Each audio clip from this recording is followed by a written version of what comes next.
본 방송에서 제공하는 투자 정보는 투자 판단에 대한 조언입니다. 방송에서 제공하는 주식의 가치, 가격 상승 및 가격 하락에 대해서는 방송사에서 보장하지 않습니다.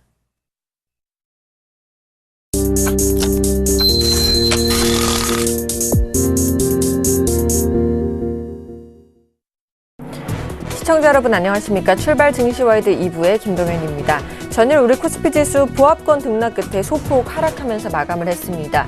외국인이 순매수에 나섰고 프로그램 매수도 유입된 반면에 기관은 순매도에 나서면서 지수 상승은 제한됐습니다. 반면 코스닥 지수는 상승 마감하는 모습을 보였죠.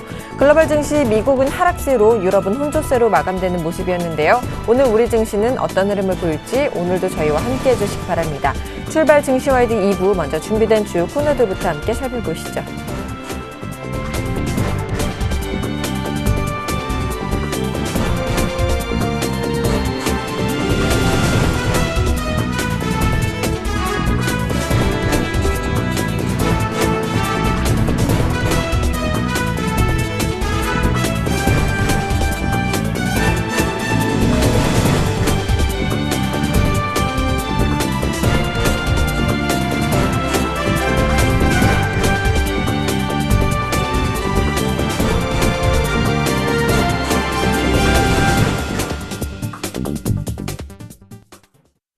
넘버원에게 듣는다 시간입니다. 현대증권 류영석 투자전략팀장님과 전화 연결해 보겠습니다.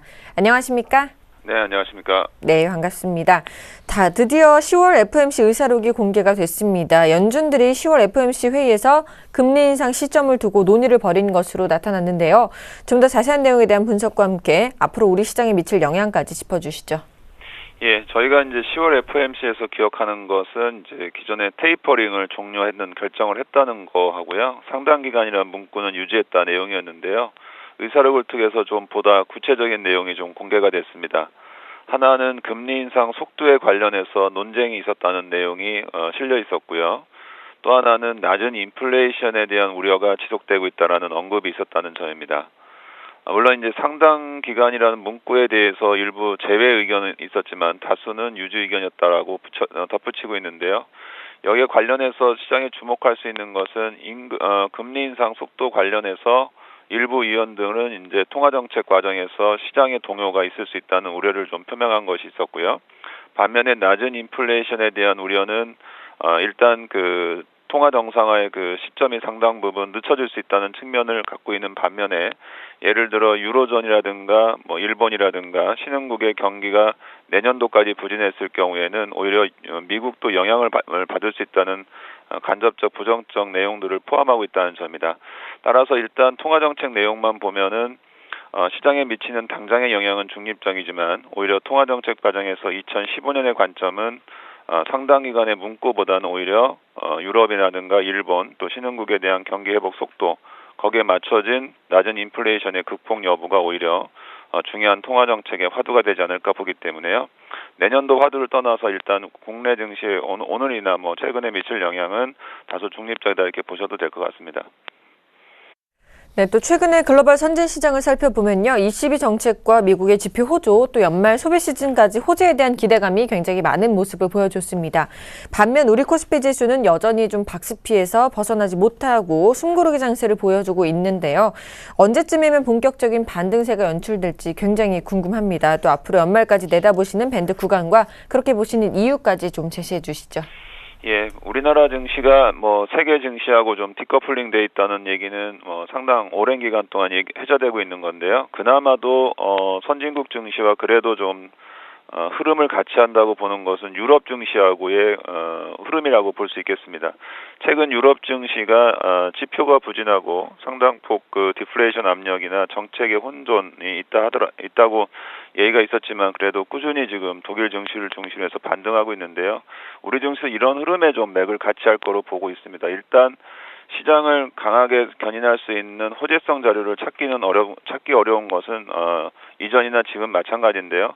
다만 세부적인 내용으로 보면 악화되는 내용보다는 좀 개선되는 내용이 좀 있는 것 같습니다. 하나는 ECB가 기존의 그 정책 스탠스를 회사채보다는 국채 매입 가능성으로 언급이 됐고요. 물론 시점은 아마 내년 1분기가 될 가능성이 높다고 보고 있고요. 또 하나는 기대치가 많이 낮았던 이제 글로벌 경기 모멘텀 지수도 빠르진 않지만 이제 저속 구간에서 점진적으로 반등하고 있다는 점입니다. 이 부분하고 이제 국내 코스피 연동성이 같고요. 특히 외국인 매수와도 상당히 연관되어 있는 부분이라 주목해서 봐야 될 대목이고요. 유가가 뭐 70달러 이하로 가지 않는 유가라면은 오히려 낮은 유가가 미칠 긍정적 효과가 좀 점진적으로 나타날 가능성이 있고요. 연말 뭐 글로벌 소비에 대한 기대도 여전히 국내 내수주한테는 이제 증시에 반등 요인으로 작용할 가능성이 높습니다. 외국인이 조금씩 사들어오고 있는 과정들을 본다면 시장은 뭐 연말까지 해서는 한 2030선까지도 반등을 예상할 수 있고요. 저점은 다른 외부적인 충격이 수반되지 않는 현재와 같다면은 한 1920선 정도가 대략적인 전개 하단인 걸로 보고 있습니다.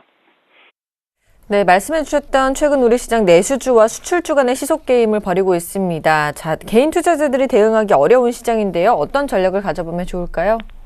예, 이전과는 좀 다르게 시세 연속성이 좀 많이 떨어지기 때문에 중기적으로 수익을 내기는 쉽지 않은 흐름들이 지금 10월부터 지금 연장되고 있는데요. 그래서 적정한 포트폴리오 전략을 바꿔가면서 이제 수익을 보존하는 전략이 최우선인 것 같습니다. 일단 저희들은 아모레퍼시픽으로 대변되는 이제 내수 성장주하고요. 또 하나 이제 뭐 하이닉스라든가 아니면 SK이노베이션, 뭐 기아차 이런 그 대형 수출주로 대변되는 경기 민감 업종 간에 이제 서로 양쪽이 좀 순환하면서 상승할 수 있는 바벨 전략이 가장 효과적으로 보고 있습니다. 제일 중요한 거는 환율 변수 움직임에 따라서 섹터의 가격 결정 요인이 바뀐다는 점인데요. 일단 환율은 엔화와 연동되어 있기 때문에 일단 환율이 좀 더 올라간다고 보면 수출 업종에 대한 기대치가 아직 살아있다 보고 있습니다. 기관들이 트레이딩 관점에서의 수급 요인을 결정하기 때문에요. 기관 포지션 변화도 이런 그 바벨 전략에 응용하는데 굉장히 중요한 요소라고 보고 있습니다. 중요한 거는 이제 내수 성장주하고 수출 대형주 간의 그 이평선 기준으로 뭐 61선, 하나는 하향하고 상승하지만 61선을 기준으로 해서 뭐 플러스 마이너스 5% 가격 편차에서는 트레이딩 전략이 가능하다 이렇게 보고 있습니다. 자, 대형 수출주는요, 특히 실적 양호주 위주로 선별적인 접근이 필요하다라고 현대증권 리포트에 기재되어 있던데요. 대형 수출주에 관심 있는 분들 위해서 종목을 선별해 주신다면 어떨까요? 예, 워낙 그 경기 민감 또 소재 산업재 쪽에 치중돼 있어서 대부분 이제 대형 수출주에 대한 관심 그러면은 보통 이제 조선 업종이나 기계 업종에 좀 치중하시는 경향이 있는데요. 저희가 보는 대형 수출주 입장에서는 IT도 해당이 된다고 보고 있습니다. 그러니까 LG 디스플레이나 하이닉스도 같은 대형 수출주 개념으로 환율 효과하고 연말 소비 효과, 뭐 유효 수요 창출 뭐 이런 개념에서의 가능성이 높다고 보고 있고요. 현대차보다는 기아차는 더 시장의 양호한 흐름이 예상된다고 보고 있습니다. 반대로 이제 그동안 그 소재 산업재 섹터에서는 이익 모멘텀이나 밸류에이션 기준으로 본다면 SK이노베이션하고요. 롯데케미칼 정도가 그래도 수출 대형주에 내서는 연말까지 좀 주가가 선전하지 않을까 이렇게 기대를 하고 있습니다. 네, 지금까지 현대증권의 류용석 투자전략팀장님과 함께했습니다. 오늘 말씀 감사합니다. 네, 감사합니다.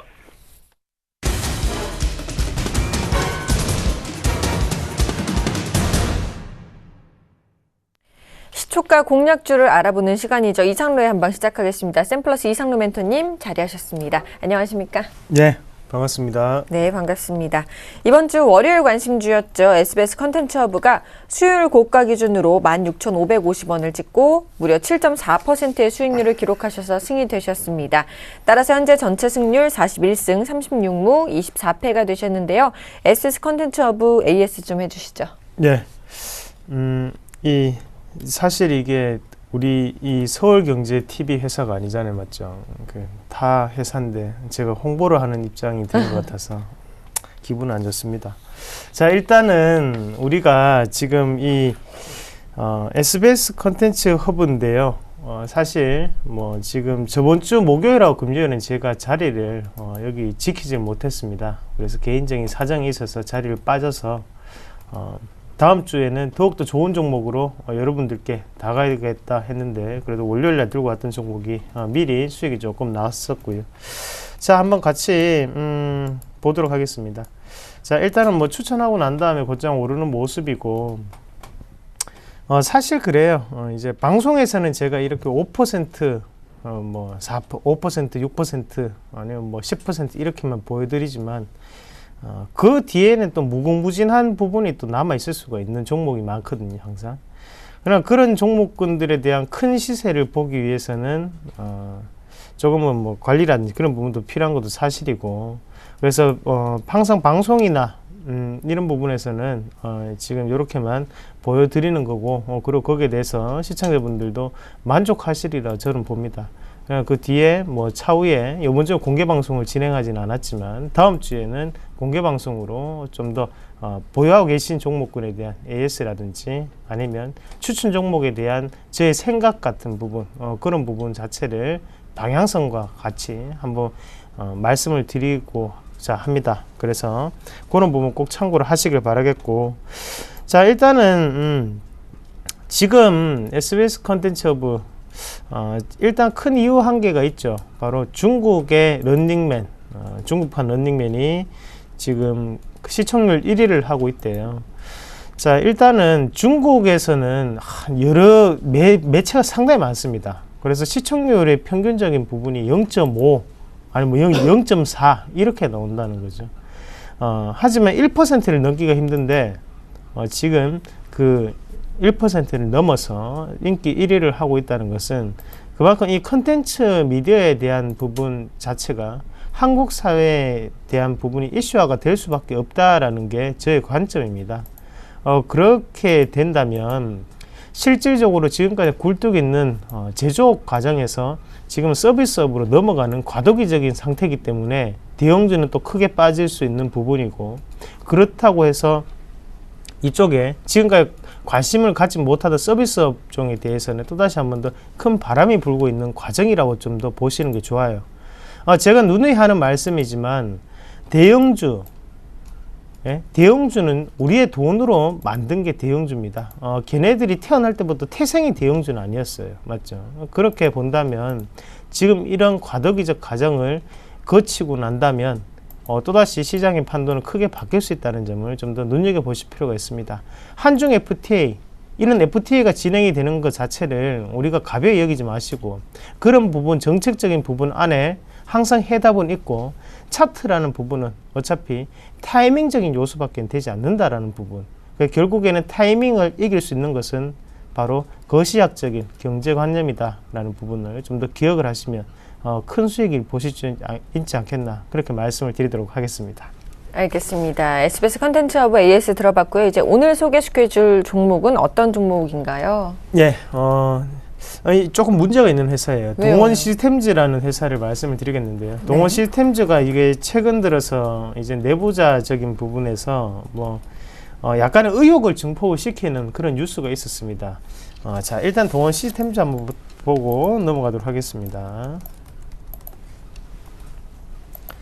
어떤 의혹이었냐 하면 동원 시스템즈가 그 회사를 인수하는 그런 과정에서 여러 가지 세에 대한 부분, 가세에 대한 부분을 조금은 이렇게 적게 하기 위해서 여러 가지 조금 편법을 썼는 거 아니냐, 그런 의혹이 나온 뉴스가 있었는데요. 하지만 그런 뉴스는 뉴스고, 자, 우리는 좀 더 보셔야 되는 것은, 자, 동원 시스템즈 이름만 한번 보세요. 그럼 어떤 기업일 것 같아요? 예, 동원그룹 맞습니다. 자, 우리가 흔히 동원그룹이라고 하면 어떤 부분이 가장 먼저 떠오르십니까? 대부분의 분들이 참치를 얘기하시는 것 같은데요. 예, 맞습니다. 그 참치 회사고. 자, 그만큼 동원이라고 이름을 딱 들으면 수산에 대한 부분이 먼저 떠오르실 거예요. 그리고 좀 더 포괄적인 부분을 본다면 식품 맞죠. 그러나 동원 시스템즈는 어떤 부분을 일하는 회사냐면 포장재 그룹입니다. 아시겠죠? 자, 동원 그 캔을 만들 때 얘네들 원스텝이 다 들어가는 과정이에요. 안에 참치가 내용물이라면 겉에 있는 포장, 이런 부분 자체는 동원 시스템즈에서 맡아서 하고, 최근 들어서 작년이죠. 작년에 은박지 회사 대한은박지를 인수를 함으로써 어떤 제품을 만드는 회사냐면, 화면 통해서 한번 같이 보도록 하겠습니다. 자, 우리 가정에 한 개씩 다 있는 겁니다. 예, 주부님들 좋아하시는 거죠. 자, 쿠킹 오일 보고, 은박지 많이 놀러 갈 때 쓰는 거고. 자, 한 번씩 가정에 다 있을 거예요. 없는 가정 없을 거예요. 그 정도로 지금 요거는 상당히 요거를 만드는 회사가 바로 동원 시스템즈다. 그렇게 보시면 됩니다. 자, 그러면 다시 이제 본론으로 돌아와서, 자, 우리 가정에 상당히 밀접한 부분을 차지하고 있는 회사구나. 자, 그러면 이 말을 바꿔서 생각을 한다면, 안정적인 캐시카우 시장 자체를 형성하고 있는 기업이구나 라는 부분이겠죠. 자, 그러면 이런 안정적인 캐시카우 시장을 형성하고 있는 와중에 또 한 가지 더 우리가 좀 더 부각될 수 있는 부분은, 최근 들어서 이제 알루미늄에 대한 분위기가 달라지고 있다는 거예요. 삼목에스폼이라는 기업이 있었죠. 그 기업이 알루미늄을 만드는 회사인데 상당히 큰 상승을 보였던 게 사실이었어요. 그러면 동원 시스템즈도 사실, 자, 한번 같이 볼게요. 네, 주가가 어때요? 많이 올랐어요. 많이 올랐어요. 지금 하단 권역 지금 만원대부터 쉬지 않고 지금 28,500원까지 이렇게 오르는 모습인데, 자, 그러면 여기서 그칠 것인가? 제가 볼 때는 그칠 것 같지는 않습니다. 추가적인 상승이 가능하다고 봅니다. 자, 왜 그런 이유냐 하면, 일단 안정적인 캐시플로우가 좋은 상황에서 작년부터 계속적인 회사에 대해서 M&A를 시도를 하고 있습니다. 그 말은 무슨 말이냐면, 사업에 대한 다변화를 시켜서 좀 더 회사를 크게 만들겠다라는 그런 부분이 담겨져 있다고 저는 생각을 하고요. 자, 주가치 한번 같이 보겠습니다. 예전에는 뭐 22만 5천 원까지 갔던 주식이에요. 그러면 지금은 비싼 게 아니죠. 맞죠? 비싼 게 아니고. 자, 한번 맥점 한번 잡을게요. 요 자리 뭐 28,800원, 28,500원짜리 나오는데, 자, 요 자리 기준 다시 한번 보겠습니다. 그래서 요 자리. 네. 일단 전고점에 있던 물량 자체, 이유 없는 하한가는 없습니다. 맞죠? 이유 있습니다. 하한가를 갔던 이유는 분명히 있을 거예요. 자, 그러면 이 하한가를 할 때 하단의 물량 자체가 상당히 많이 나왔죠. 나오는 거는 누군가는 빠져나갔다 그죠. 근데 다시 한 번 더 이렇게 쉽게 들어올릴 수 있다는 것은 거래량이 없이 들어올렸다는 거죠. 그러면 앞에 있던 이 물량 자체는 매집에 대한 물량이라고 해석하는 게 맞습니다. 자, 그러면 앞에 있던 이 물량 자체가 매집에 대한 과정인데, 자, 첫 번째 지지, 그리고 두 번째 지지가 나왔고요. 자, 그리고 아침에 오늘 뉴스를 보니까, 어제 장 마감하고 3시 35분, 2시 59분에 이제 회사에 대한 합병에 대한 결정이 났다는 뉴스를 좀 터졌어요. 이건 너무 의도된 거다, 그죠? 장 끝나고 난 다음에 이런 뉴스를 보내다니. 자, 일단 너무 갭상승을 크게 하면 들어가지는 마세요. 이 자리 자체에서 우리가 어느 정도는 대응을 해야 됩니다. 그래서 갭상승이라고 하면 10% 이상의 갭상승은 들어가지 마시고, 이 근처에서 시작이 된다면 그때는 뭐 우리가 보시는 전략 말씀을 드리겠고요. 정확한 가격까지는 뭐 따로 주요 공개방송이라든지 강연회 이런 부분을 통해서 말씀을 드릴 수가 있겠고, 자, 일단은 동원 시스템즈 매수가는요, 시초가, 목표가는 플러스 5%, 그리고 손절가는 명확하게 잡아야겠죠. 26,800원, 26,800원입니다. 그 자리가 이탈되면 이탈입니다. 아시겠죠? 26,800원 꼭 기억을 하시길 바라겠습니다.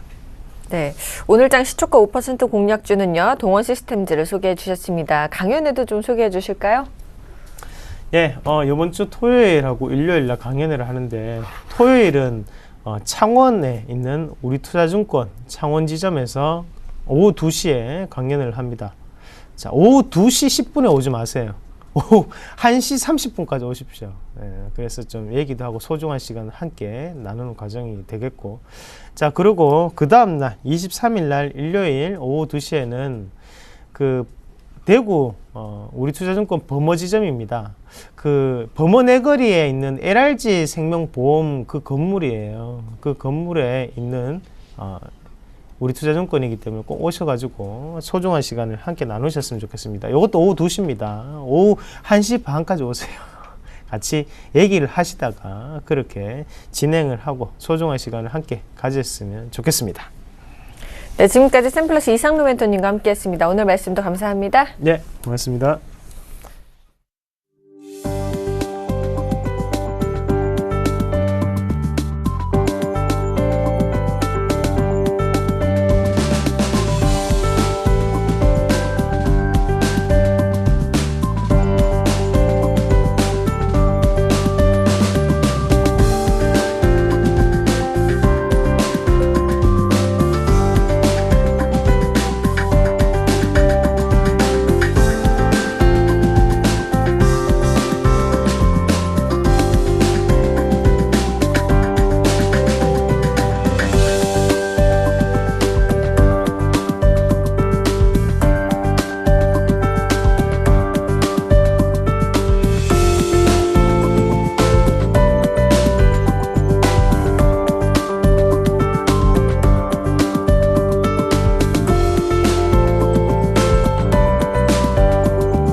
자, 11월 20일 목요일 우리 시장 개장했습니다. 오늘도 샘플러스의 정재훈 멘토님, 유한타증권 W 프레스티지 센터의 정인성 PB님과 함께하겠습니다. 안녕하십니까? 안녕하십니까?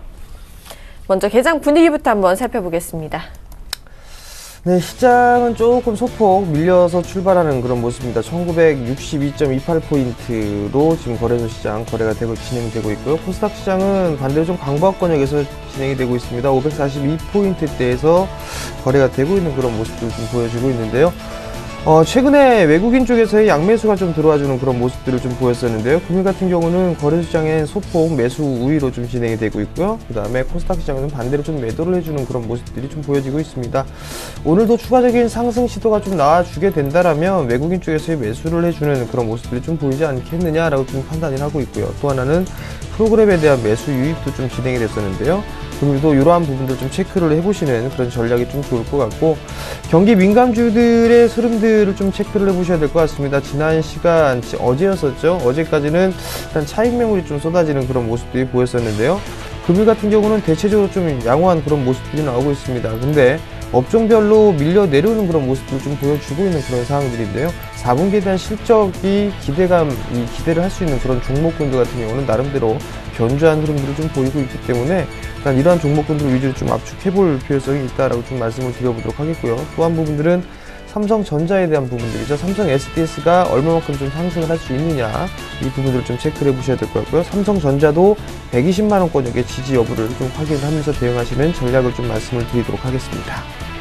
알겠습니다. 이어서 일본 증시 출발성을 살펴보도록 하겠습니다. 일본 증시는요, 0.69% 상승한 17,407.69엔으로 출발하는 모습입니다. 자, 이제 정인성 PB님께서 현재 업종별 분위기 살펴봐 주실까요? 예, 코스피 지금 4포인트 정도 밀리고 있습니다. 업종별로 보시면요, 가장 강한 업종 조선주 말씀드릴 수 있겠습니다. 이 밖에도 통신주들과 일부 건설주들 강한 모습 보여주고 있습니다. 조선주들 보시겠는데요. 현대중공업 1.2% 강세고요. 대우조선해양, 삼성중공업, 현대미포조선 모두 강세 움직임 보여주고 있습니다. 건설 쭉 보시겠는데요. 삼성 엔지니어링이 1.5%로 가장 강한 모습입니다. 이 밖에도 현대건설, GS건설, 삼성물산 모두 강세 움직임이고요. 대우건설만이 약세 움직임을 보여주고 있습니다. 통신주들은 SK텔레콤은 빠지고요. KT와 LG유플러스 모두 강세 움직임 보여주고 있습니다. 가장 많이 밀리는 업종으로는 자동차 업종 말씀드릴 수 있겠습니다. 현대차가 1.7%, 현대모비스, 기아차 모두 약보합권의 모습을 보여주고 있고요. 부품 쪽도 좀 안 좋은 모습이네요. 현대위아, 넥센타이어, 한라홀딩스, 한국타이어, 금호타이어 모두 약세 움직임 보여주고 있습니다. 코스닥 쪽 보시겠는데요. 오늘도 게임 업종 몇몇 화려한 종목이 보여주고 있네요. 게임빌이 오늘 7.4% 강한 움직임 보여주고 있습니다. 그렇지만 컴투스와 넥슨GT는 약세 움직임 보여주고 있고요. 오늘 로엔이 모처럼 또 급등하는 모습을 보여주고 있네요. 4.6% 올라가고 있고요. 소리바더가 2.3%, KT뮤직과 네오위즈 인터넷이 강보합권의 모습을 보여주고 있습니다. 디스플레이 쪽도 좀 강한 모습인데요. 워닝 IPS 반도체 쪽 호황으로 입어서 1.8% 강한 모습 보여주고 있습니다. 이 밖에도 아바텍, GT, 잉크테크 등도 강보합권의 모습 보여주고 있습니다. 이렇게 업종별 분위기 살펴봤고요. 이제 시장 수급 상황도 살펴보도록 하겠습니다. 오늘 외국인과 기관 동반 순 매도해주고 있네요. 예, 시장의 흐름들을 좀 보게 되면 매도로 좀 전환되는 그런 모습들을 보이고 있습니다. 일단은 그렇게 크게 매도가 좀 나오는 그런 부분들은 없습니다. 그렇기 때문에 아직까지 시장에 대해서 두려워할 이유는 없다라고 좀 보셔도 좋을 것 같고요. 거래소 시장 쪽을 좀 보게 되면 지금 SK 하이닉스와 삼성 엔지니어링, NC소프트, 아모레퍼시픽 이런 기업들의 외국인들의 매수 유입이 좀 진행이 되고 있는 그런 모습들인데요. 특징적인 부분들은 삼성 엔지니어링입니다. 어제였었죠. 급락을 해주는 그런 모습이었는데 오늘 기술적인 반등의 흐름들이 좀 나와주고 있는 그런 모습들이고요. 대체적으로 경기 민감 섹터들이 많이 좀 포진이 되어 있는 그런 모습들입니다. 일단 이러한 종목군들을 좀 매수를 해주고 있는 그런 모습들. 특히나 SK 하이닉스가 연속적으로 좀 매수를 해주고 있는 그런 모습, 좀 긍정적인 부분들이다라고 좀 보셔도 좋을 것 같습니다. 코스닥 시장을 좀 보게 되면 단연 돋보이는 부분들은 차이나 하우란인데요. 중국 관련주입니다. 일단 차이나 디스카운트라고 좀 보여줄 수가 있을 것 같은데, 차이나 하오란뿐만 아니라 완리라든가 아니면 여러 가지 종목군들이 좀 있는 그런 상황입니다. CKH라든가 이런 기업들이 좀 있죠. 이런 종목군들이 일단 후방충에 대한 부분들, 이슈적인 부분들로 인해서 뭐 저평가되어 있다 이런 얘기들이 좀 돌면서 매기가 좀 들어오고 있는 그런 모습들입니다. 그 이외에 내추럴 엔도텍이라든가 뭐 원익 IPS, 쿨솔텍 이런 기업들의 좀 매수 유입이 되고 있는 그런 모습들인데, 일단 전통적으로 하드웨어 쪽보다는 소프트웨어 쪽이 좀 강한 그런 모습들이 좀 나타나고 있고요. 내수 섹터에 있는 종목군들이 대체적으로 외국인 쪽에 매수를 해주고 있는 그런 모습들입니다. 기관 같은 경우는 일단 변동성이 좀 상당히 크게 만들고 있는 그런 주체가 아닌가라고 좀 판단이 됩니다. 그렇다면 외국인 쪽에서 매수해주고 있는 그런 종목군들 위주로 좀 관심 있게 본다라면 나름대로 지금 변동성이 있는 그런 시장 쪽에서는 괜찮은 그런 주가의 흐름들이 좀 보이지 않을까라고 좀 판단이 되고 있고요. 이러한 종목군들 중에서 뭐 추세가 유지가 되고 있는 그런 종목군들이라면 나름대로 추가적인 상승 시도 또한 나타날 수가 있다라고 좀 보셔도 좋을 것 같고, 이들 종목군들을 관심 있게 좀 보시는 전략이 좋을 것 같다라는 점 말씀드리겠습니다. 네, 이렇게 시장 수급 분위기 살펴봤고요. 이제 외환시장 흐름 살펴보도록 하겠습니다. 오늘은 유진투자선물의 소병화 연구원과 전화 연결해 보겠습니다. 안녕하십니까? 네, 안녕하세요. 자, 오늘도 환율이 급등하고 있습니다. 8원 70전 급등하면서 출발하는 모습인데요. 현재 외환시장 분위기 살펴봐 주시죠. 네, 금일 외환시장은 엔화가 118엔대로 진입한 영향으로 인해서 또다시 급등하며 8원 70전 상승한 1115원에 시작하여 현재는 레벨을 소폭 낮추면서 1112원대에서 거래되고 있습니다. 어제 뉴욕 시장에서 엔화는 아베 기자회견 후 계속적인 상승세가 유지된 가운데 FOMC 의사록이 공개되면서 117엔에 안착한 지 하루 만에 118엔 선에서 마감하였습니다. 의사록이 내년 금리 인상 가능성을 시사했다고 분석되면서 엔화의 상승폭을 키워나갔습니다. 달러인 종가는 117.99엔에서 마감되었으며 고가는 118.08엔이었습니다. 엔화 상승 영향으로 우리 달러원 NDF도 또다시 급등세를 보이며 어제 서울한시 종가 대비 7원 50전 오른 1115원 30전에 마감하였습니다. 오늘 외환시장도 엔화의 계속되는 상승 영향으로 1110원대 안착 움직임 후 상승세를 이어나갈 것으로 예상을 하고 있습니다. 현재 아시아 시장에서 엔화는 계속적인 상승세를 보이며 118엔대에서 거래를 되고 있습니다. 117엔대에 안착한 지 하루 만에 118엔대로 진입하면서 어제 하루 만에 원빅 넘게 상승세를 보이며 마감하였습니다. 오늘 오전 한때 고점을 118.25까지 높이면서 추가적인 상승세를 계속적으로 이어나가고 있는 모습입니다. 엔화가 급등 영향으로 우리 환율도 어제 1100원대에서 마감한 후 하루 만에 다시 상승폭을 키우며 1110원대로 고점을 높여나갈 것으로 보고 있습니다.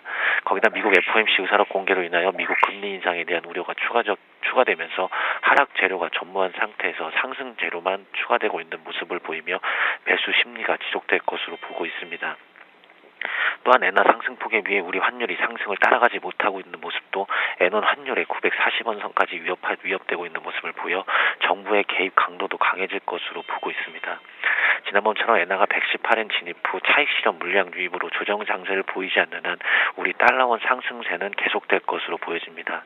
단 1110원대로 빠르게 상승한 만큼 차익 실현 물량과 고점되고도 강하게 시장에 유입될 것으로 보여져 상승폭은 1100원 중반대에서 제한될 것으로 보고 있습니다. 장중에 중국 제조업 PMI가 발표됩니다. 엔화 움직임이 가장 중요한 재료인 만큼 중국 PMI 발표 후에 외환시장의 영향은 크지 않을 것으로 보고 있습니다. 오늘도 엔이 추가적 움직임 여부가 오늘 외환시장의 움직임을 결정할 것으로 보여지며 금일 예상 레인지는 1105원에서 1118원 사이입니다. 네, 지금까지 유진투자선물의 소병화 연구원과 함께 외환시장 동향 살펴봤습니다. 오늘 말씀 감사합니다. 네, 감사합니다.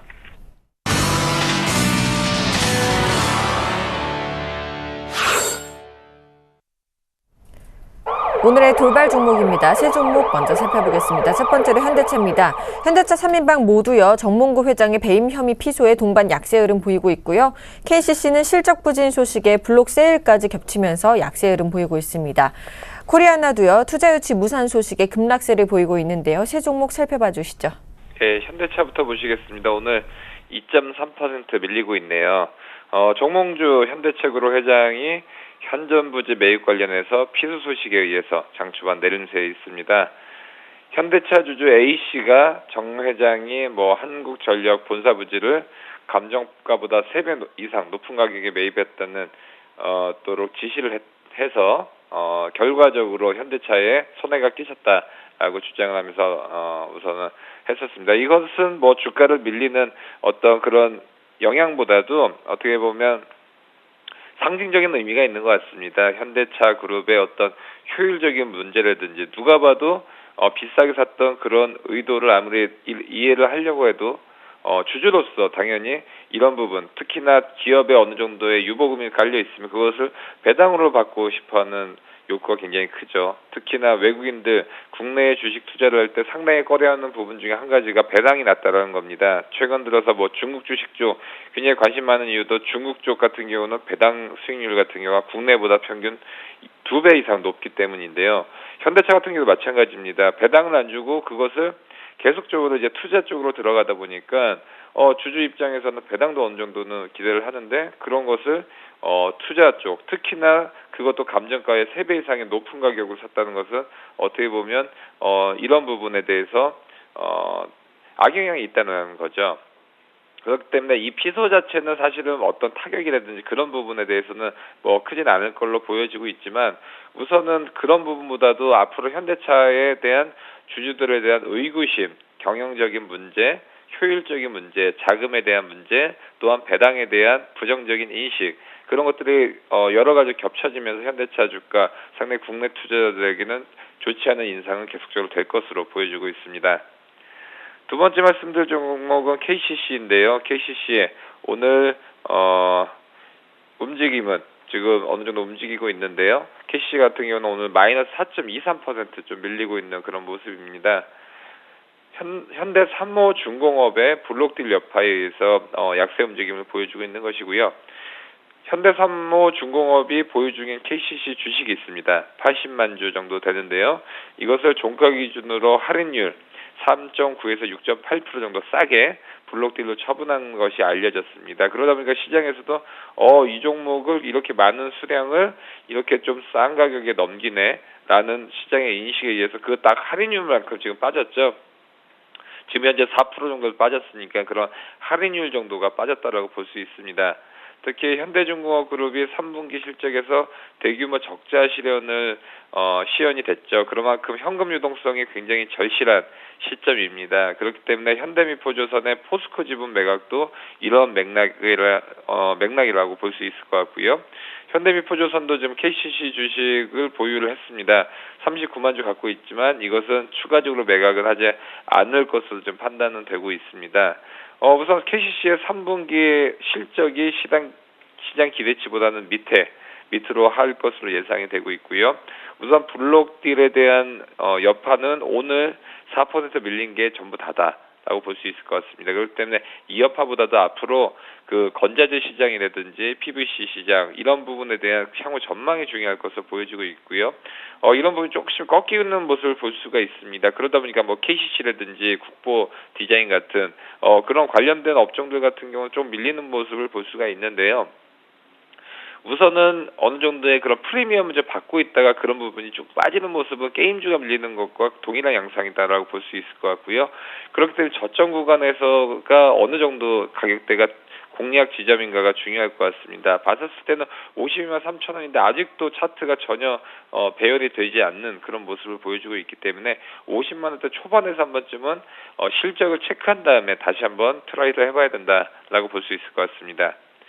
세 번째로 말씀드릴 종목은 코리아나인데요. 오늘 5.8% 밀리고 있습니다.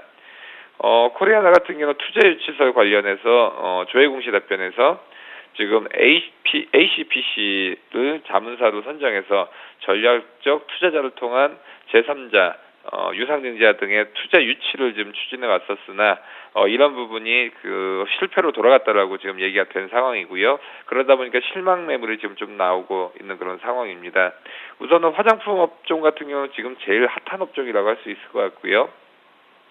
그러다 보니까 밀리더라도 지지선을 받쳐주고 움직이는 모습을 볼 수가 있습니다.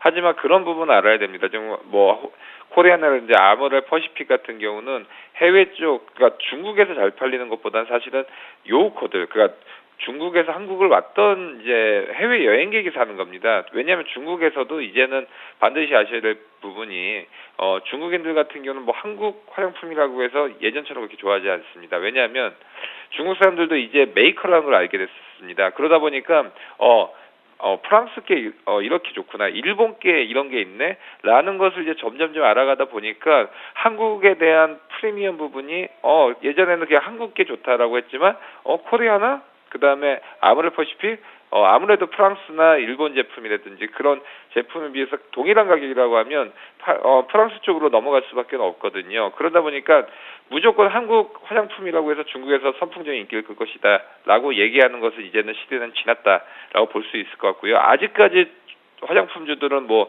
최근 들어서 좀 중소형 화장품 업체들이 밀리고 있는 이유가 바로 그런 것이거든요. 그렇기 때문에 최근에 요커들이 한국을 굉장히 많이 왔었습니다. 왜냐하면 우선 첫 번째 이유가 중국 시진핑 정부에서 이제 휴가를 이례적으로 지금 5일 정도를 줬던 부분이 있었고요.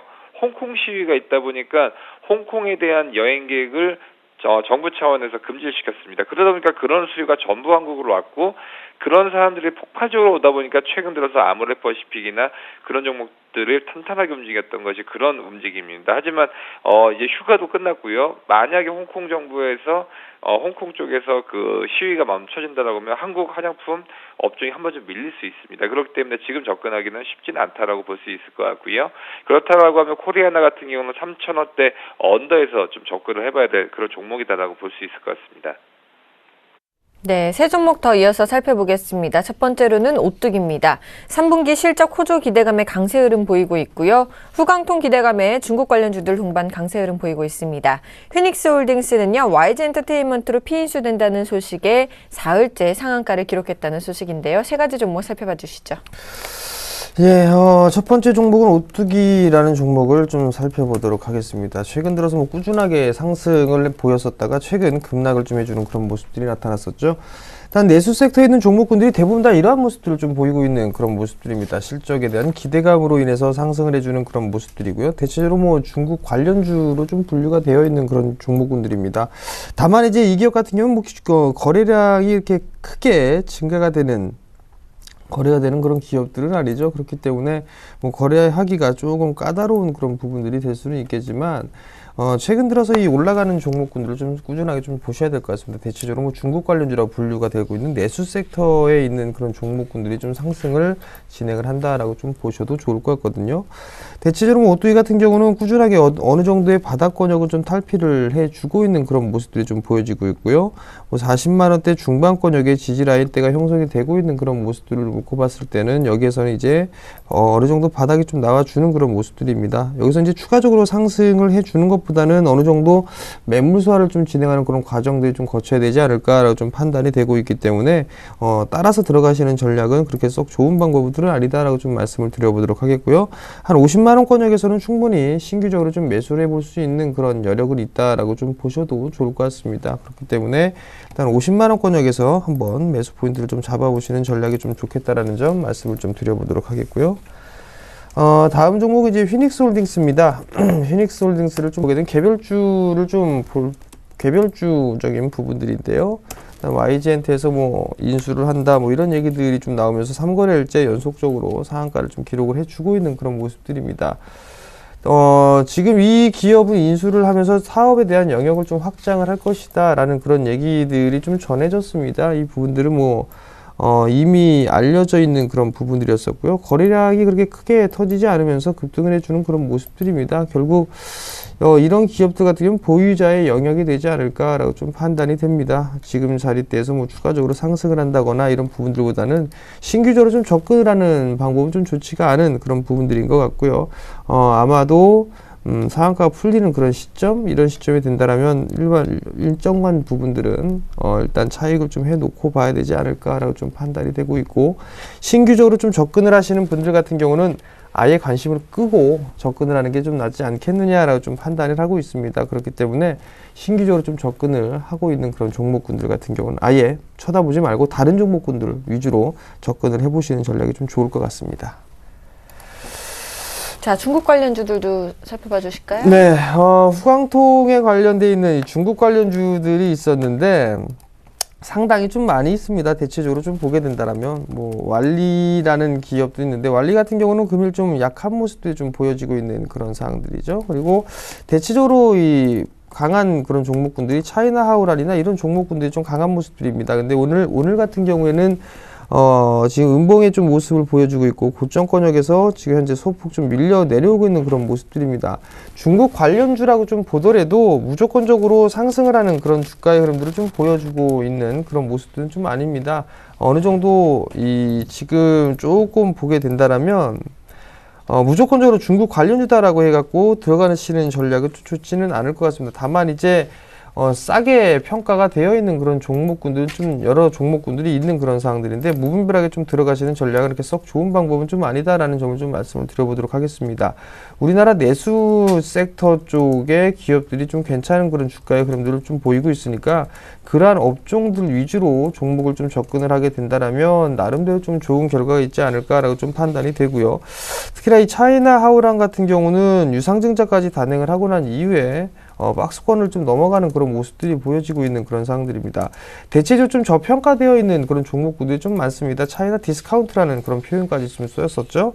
어느 정도 이제 신뢰가 어느 정도 있느냐에 따라서 좀 달라질 것 같은데 그나마 차트상으로 좀 제일 좋은 부분들이 뭐 차이나 하우라니 그나마 좀 제일 좋은 그런 모습들을 좀 보이지 않을까라고 좀 판단이 되는데 지금 자리대에서도 따라 들어가기엔 다소 좀 부담스러운 그런 과정이다라고 좀 보셔도 좋을 것 같습니다. 결국 조정 시에 좀 보는 전략이 좀 좋을 것 같고요. 지금 자리대에서도 매수를 하시는 전략은 좀 좋지는 않다라고 좀 말씀드리고 또 하나는 이 차이나 하우라나 여러 가지 중국 기업들이 올라간다고 해서 바닥권역에 있는 그런 종목군들 같은 경우는 굳이 좀 매수를 안 하는 게 좀 좋을 것 같다라는 점. 왜냐하면 차별화를 좀 보일 수가 있기 때문에 상승을 하고 있는 그런 종목군들 위주로 접근해보는 전략을 좀 말씀드리겠습니다.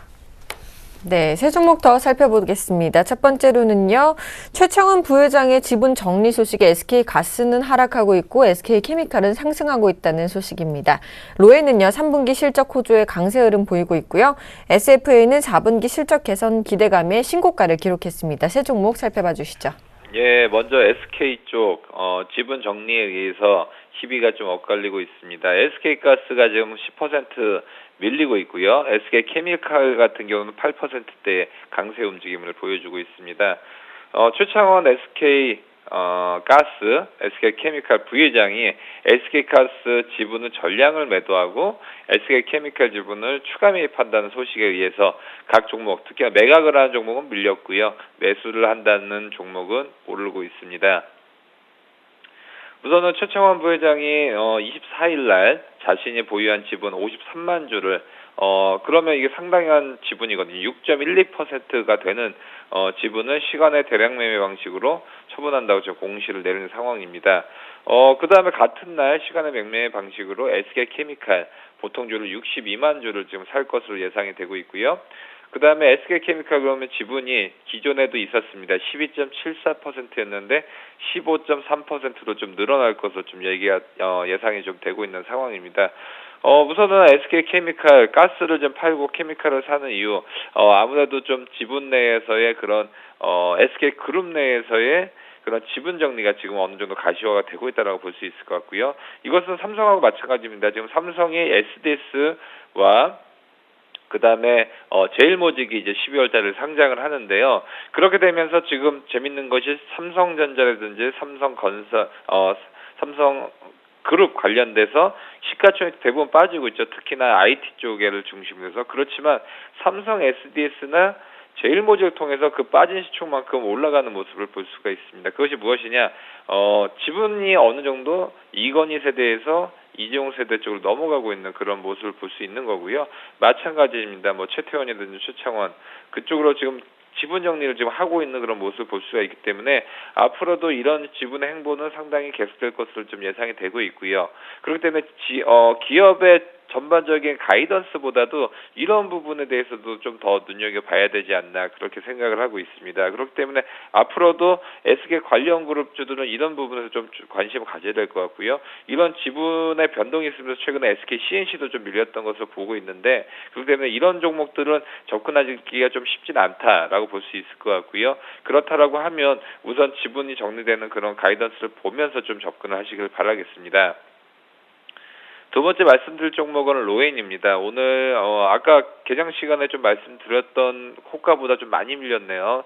아까 전 같은 경우는 8%까지 올라갔었는데 지금은 1.5%의 강세 움직임입니다. 아무래도 3분기 실적 부분이 굉장히 서프라이즈로 나왔기 때문에 좀 좋게 보고 있는데요.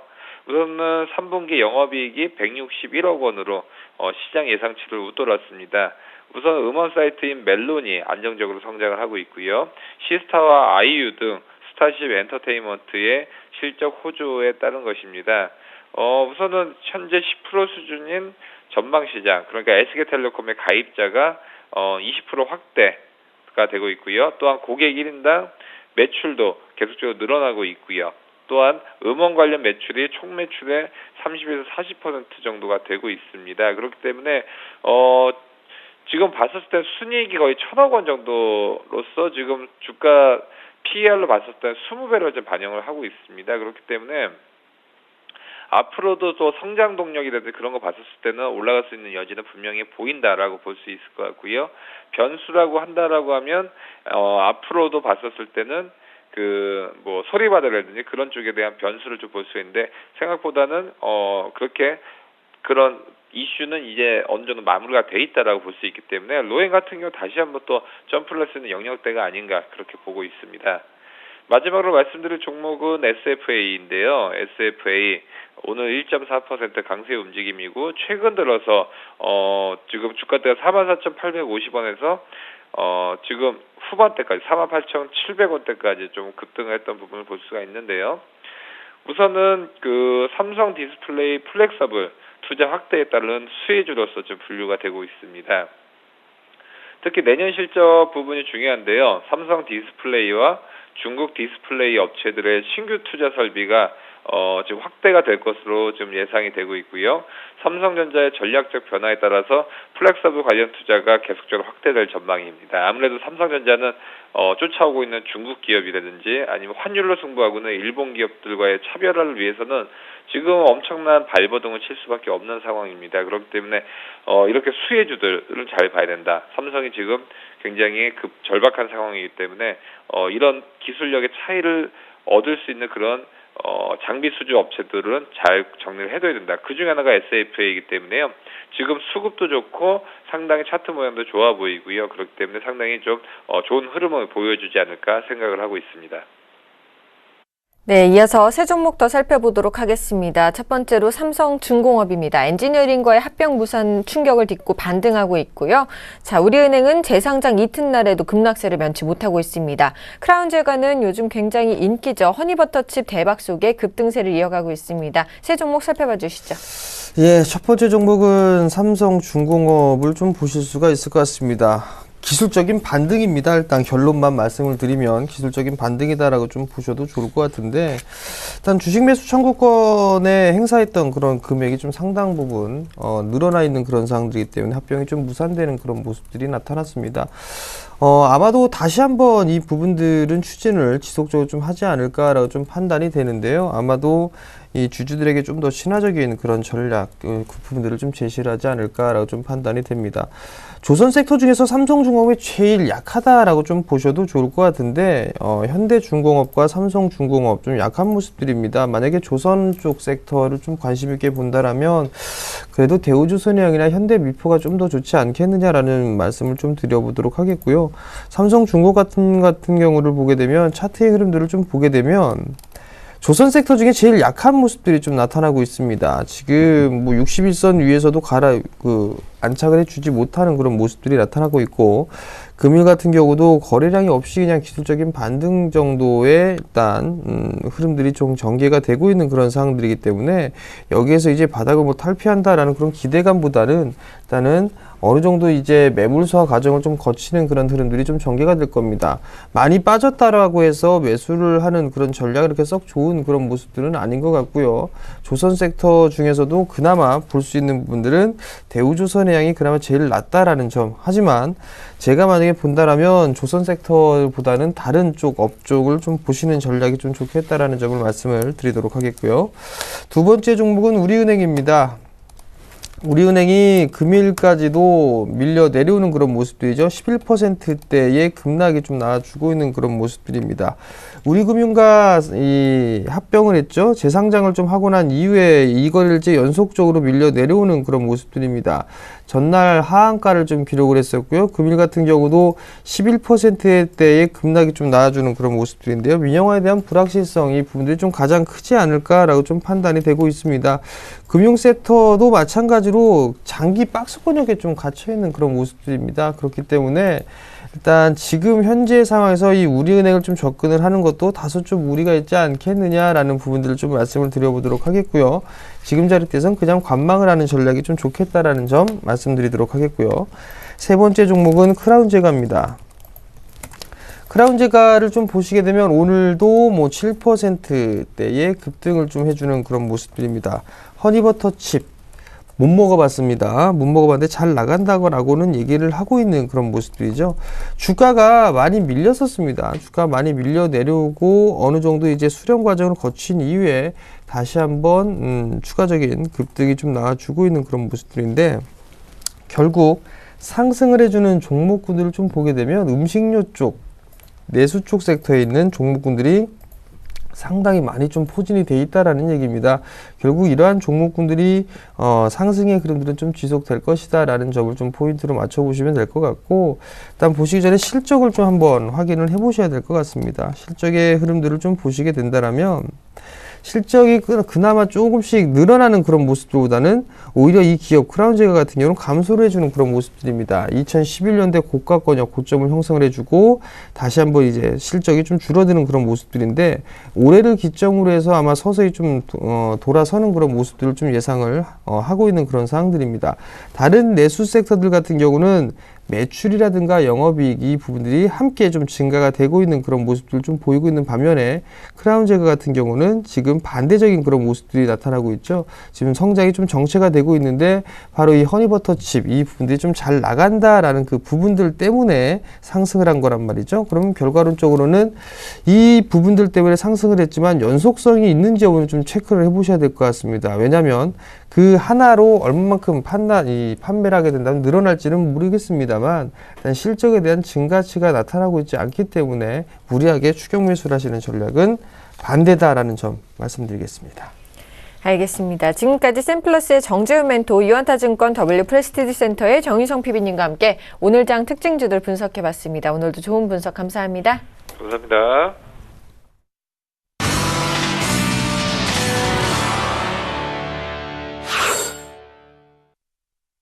오인의 투자 전략 시간입니다. 먼저 화면으로 함께 전략 만나보시죠. 최희승 차장님입니다. 기존 낙폭과대 중소형주의 반등 지속 중이다라고 말씀해 주셨고요. 정영훈 팀장님입니다. 부양책 기대감이 유효하다. 대형주 중심의 매수 관점으로 접근해보자라고 말씀해 주셨습니다. 김혜란 연구원입니다. 중국 경제지표 발표 앞두고 관망세가 지속된다라고 말씀해 주셨고요. 김현겸 주식팀장님입니다. 4분기 실적이 중요해지는 시점이다라고 말씀해 주셨습니다. 마지막으로 안상현 대리님입니다. MSCI 하락에 금일 눈치보기 장세가 전망된다. 국내 증시는 여전히 저평가되어 있다. 분할 매수 관점으로 대응하자라는 전략 세워주셨습니다. 오늘은요, 동부증권 용산지점의 김현겸 주식팀장님과 전화 연결해 보겠습니다. 안녕하십니까? 예, 안녕하세요. 자, 4분기 실적이 중요해지는 시점이다라고 말씀해 주셨는데요. 자세한 전략 세워주시죠. 예, 오늘은 미국에서 이제 베이지북 공개가 됐죠. 베이지북 공개에서 향후 이제 물가 상승률에 대한 우려가 나타났습니다. 일단은 테이퍼링이 마무리된 이후에 상당 기간 금리를 상당 기간이라는 이런 용어에 대해서 굉장히 갑론을박이 많았던 것으로 보이는데요. 핵심은 물가가 미국 시장도 물가가 이렇게 생각보다 이렇게 올라가지 못하고 있다라는 게 핵심이 아닌가 생각이 됩니다. 우리나라도 지금 생산자 물가 지수가 굉장히 낮은 수준에서 계속해서 나타나고 있는데요. 일단은 최근에 이제 움직임 어떻게 보면은 내수 업종 중에 화장품 업종의 대표 주식인 아모레퍼시픽이 250만 원까지 상승한 이후에 최근에 조정을 보인 모습, 반대로 낙폭이 과대됐던 종목들이 바닥에서 30% 이상 상승을 했던 모습, 이런 모습은 어떻게 보면 키 맞추기, 업종별 키 맞추기가 전개가 됐다라고 말씀을 드리겠고요. 낙폭 과대 업종도 그제부터는 단기 차익 실현의 모습이 나오는 모습들, 이런 것들을 보신다면 어느 정도 업종별 키 맞추기가 마무리가 됐다라고 말씀을 드리겠고요.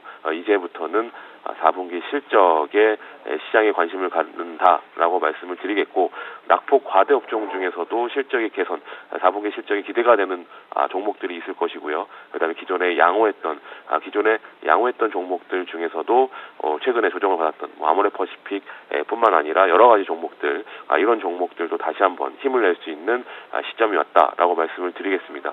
거기에 있어서는 대형주, 중소형주 가리지 않고 말씀을 드리는 것이고요. 최근에 코스맥스 같은 경우도 그저께는 단기 낙폭 과대에 따른 장중 상한가까지 올라오는 모습들, 이런 것들을 보신다면 지금부터는 업종별 종목별 4분기 실적 개선에 초점을 맞춰서 대응하시는 게 좋을 것 같습니다. 네, 지금까지 동부증권 용산지점의 김현겸 주식팀장님과 함께했습니다. 오늘 말씀도 감사합니다. 네, 감사합니다.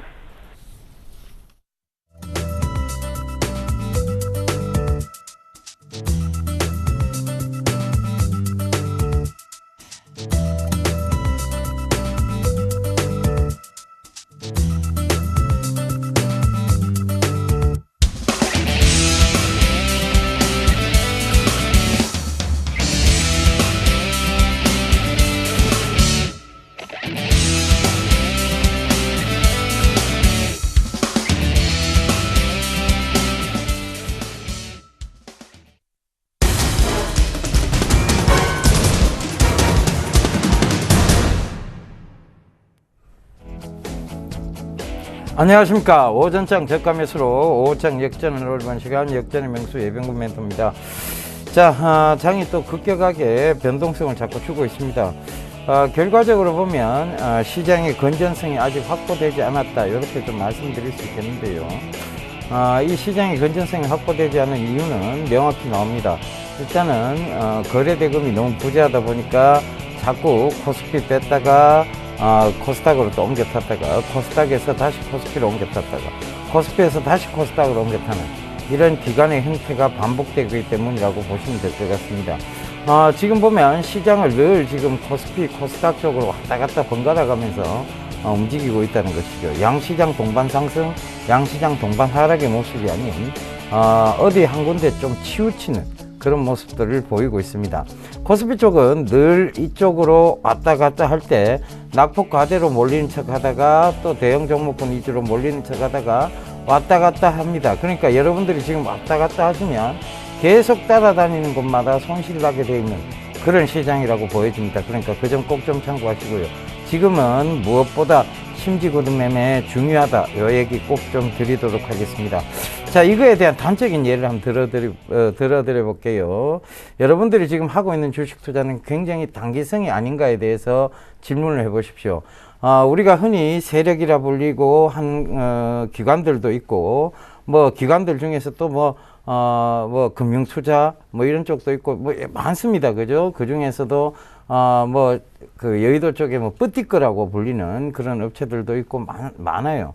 그런데 그런 곳에서 작업을 하면, 그러니까 어떤 종목에 대해서 집중적으로 파헤쳐서 그 종목을 파헤치게 되면 거의 1년, 2년, 길게는 3년, 5년까지도 그 종목을 장기 투자하면서 홀딩 해가면서 비율에 대한 부분, 즉 비중에 대한 부분만 줄였다 늘렸다가를 반복을 하죠.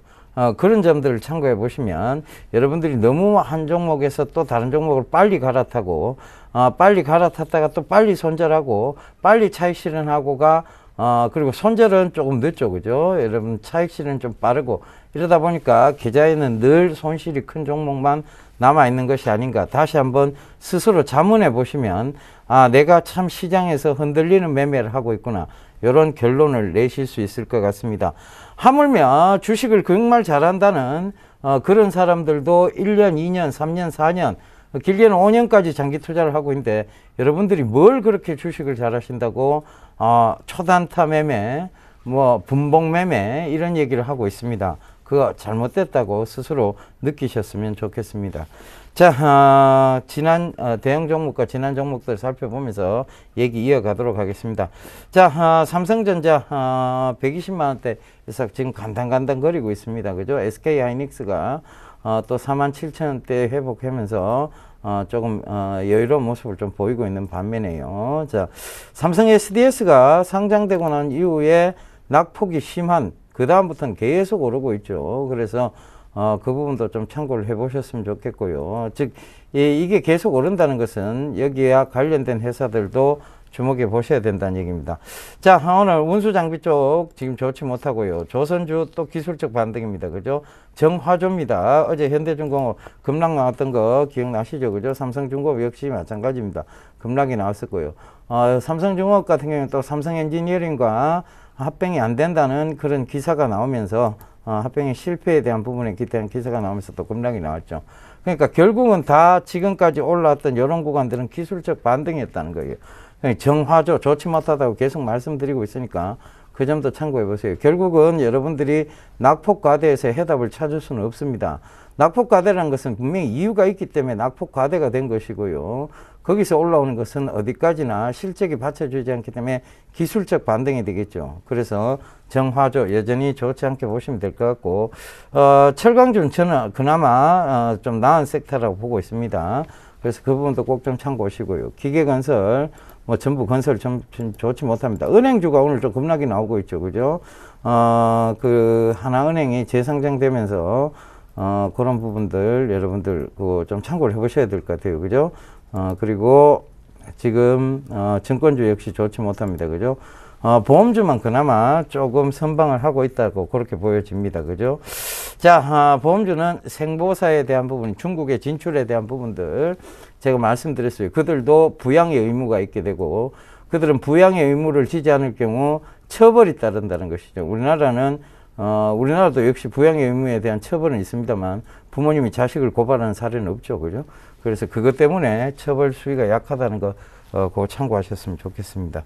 자, 지금 우리가 좀 살펴봐야 될 것이 차이나 디스카운트에 대한 얘기예요. 자, 차이나 디스카운트 웨이포트 오늘부로 지금 3일째 강한 상승세를 나타내고 있습니다. 오늘 점상이라고 불리죠. 그죠? 이 상황까지 가져갔는데, 자, 웨이포트 이거 제가 언제부터 들고 있었느냐 하면요, 꽤 오래됐습니다. 1년 한 8개월 가까이 됐다고 보시면 될 것 같아요. 근데 이제 신고가를 향해 가고 있습니다. 그러니까 우리가 1년, 2년을 들고 갔을 때 이게 나한테 어떤 수익을 줄 수 있을까에 대한 부분입니다. 이 얘기에 대해서는 제가 정지원 멘토님한테도 얘기했는데, 정지원 멘토님한테 이런 얘기를 했어요.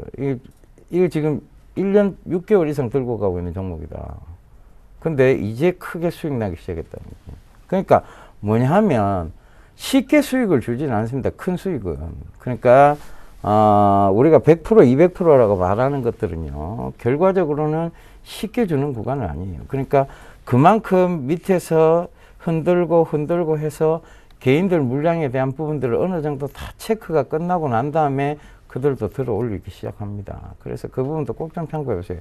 결과적으로 450원대 사놨던 물량들이 지금 660원이면 일단은 이제 50% 선상을 넘어가기 시작하고 있죠. 그죠? 그러니까 내가 2년 동안 은행에 넣어놨을 때 50%의 수익률을 거두지 못하잖아요. 그죠? 그리고 어떤 땅을 투자했을 때 확실히 50%를 준다는 건 없잖아요. 그죠? 근데 주식시장은 그게 있습니다. 그거를 여러분들이 자꾸 너무 단기성으로 보다 보니까 자꾸 엉뚱한 것을 보시는 거예요. 제가 그 SBS, CNBC 있었을 때도 차이나 디스카운트주를 계속 한번 밀었던 적이 있습니다. 그죠? 그 방송에서. 그래서 그 부분들을 좀 참고를 해 보셨으면 좋겠고요. 그래서 그 참고가 됐으면 좋겠습니다. 그래서 그런 부분들 꼭 좀 참고가 되고요. 자, 다른 거 한번 좀 살펴보면서 또 얘기 이어가도록 하겠습니다. 그죠? 그래서 일단은 사물 인터넷 관련주를 오늘 다시 간다 또 간다 에서 좀 설명을 드리도록 하겠습니다. 자, 지금 사물 인터넷 S넷 코콤, 다산네트웍스, MDS테크, 오이솔루션 이렇게 5종목을 계속 좀 말씀을 드렸는데요. 결국은 이제 앞으로의 시장 자체를 좀 봐야 될 것 같아요.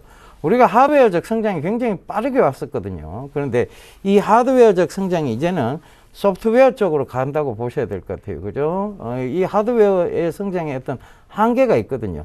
외형적 성장은 여러분 분명한 한계를 지니고 있습니다. 그런데 그 외형적 성장보다는, 자, 제가 말씀드렸죠. 그죠? 전자제품을 생산하는 삼성전자와, 이 소프트웨어 쪽에, 소프트웨어 쪽으로 해서 하는 기업과 비슷한 위치에까지 올라갈 정도, 페이스북의 그 마이클 주커버거에 대한 얘기를 제가 드리면서 그런 얘기를 드렸습니다. 그죠? 이 비슷한 위치에 올라갈 수 있을 정도가 된다면, 결국은 뭐냐 하면 이 소프트웨어 시장이 훨씬 발빠르게 성장할 수 있는 시장이고 훨씬 돈이 되는 시장이라는 것을 이제 국내 업체들이 인식을 하기 시작했다는 것입니다. 우리가 무형의 가치를 돈으로 지급하는 것에 대해서 대한민국은 굉장히 사실 인색한 편입니다. 우리가 어디 해외에 가면 대한민국 관광자분들이 제일 안 되는 게 뭔가 팁을 주는 문화랄까 인식이 잘 안 되죠. 그죠? 똑같습니다. 지금 그냥 돈도 안 주고 받아올 수 있는 것들을 돈을 줘야 된다고 생각하면 껄끄럽게 시작해요. 자, 여러분들 그 돈 쓸 때 가장 아까운 게 뭐냐고 제가 이래 남자분들 만나서 우스갯소리로 물어보면 주차비 아깝다는 분들 많습니다. 그죠? 차 대놔야 되는데 그걸 내가 왜 돈을 줘야 되노? 차에 대한 부분도 세금도 그렇게 지급을 하고 있는데. 그러니까 거기에 대한 가치에 대한 부분들. 그러니까 이게 우리가 살아가는 데 있어서 눈에 보이지 않는 것에 대한 가치에 대한 부분들을 굉장히 많이 좀 등한시하고 좀 그렇게 살았죠. 그죠? 그러다 보니까 뭐 정비도 마찬가지예요. 우리가 정비 갖고 물건값에 공인 붙이면 미쳤다는 소리 하죠. 그죠? 그런데 사실은 그렇지 않아요. 그게 정상적인 거 맞습니다. 그래서 그런 부분들을 참고해 보신다면 이제 이 무형의 가치들, 소프트웨어 쪽으로 가는 가치들에 대해서 한 번쯤 우리도 이제 재고해 볼 필요가 있지 않느냐. 그런 부분이고요. 거기서 연관되어지는 게 이제 사물 인터넷의 소프트웨어 쪽이죠. 결국은 이런 부분들도 참고를 해 보셔야 되는데 2014년도입니다. 대미를 장식할 섹터는 저는 여전히 사물 인터넷이라고 보고 있고요. 이 외신들도 최근에 보기 시작하면 CNBC나 그 다음에 CNN이나 이런 외신들, 특히 CNBC 경제 쪽의 외신들을 좀 보면요. 지금 웨어러블 디바이스 시장에 대한 애플의 어떤 과점적 부분, 이런 거에 대한 얘기들이 계속 나옵니다. 그게 뭐냐 하면 결과적으로는 이 사물 인터넷 시장에 대한 부분들을 계속 얘기한다는 것이죠. 그러니까 이제 미래 신성장 동력은 저는 사물 인터넷 쪽으로 보시면 된다라고 그렇게 말씀드리도록 하겠습니다. 자, 얘기가 좀 길어졌는데요. 여러분들 전체적으로 보면 가야 될 섹터가 있다면 그걸 꾹 쥐고 가서 1년이 됐든 2년이 됐든 100%, 200% 보십시오. 그게 맞는 시장입니다. 자, 제 이런 자세한 얘기들은 제가 이번 주말에 강연에 있습니다. 강연에서 여러분들께 또 설명드리도록 할 테니까요. 부산 진구에 있는 부산 우리투자증권 부산 지점입니다. 그죠? 부산 진구에 있습니다. 거기 토요일 날 오후 2시부터 제가 강연을 하니까요. 부산에 계신 분들 많이 참석해 주시고요. 그날 토요일 날 뵙도록 하겠습니다. 문의 전화는 1577-7451, 참가비는 무료라는 거 다시 한번 말씀드리도록 하겠습니다. 저는 내일 다시 인사드리겠습니다. 감사합니다. 예병군이었습니다.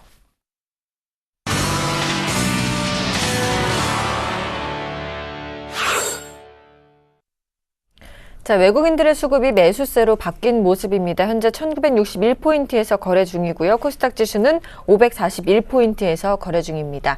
출발 증시와에도 오늘 준비한 소식 여기까지입니다. 시청해주신 여러분 감사합니다.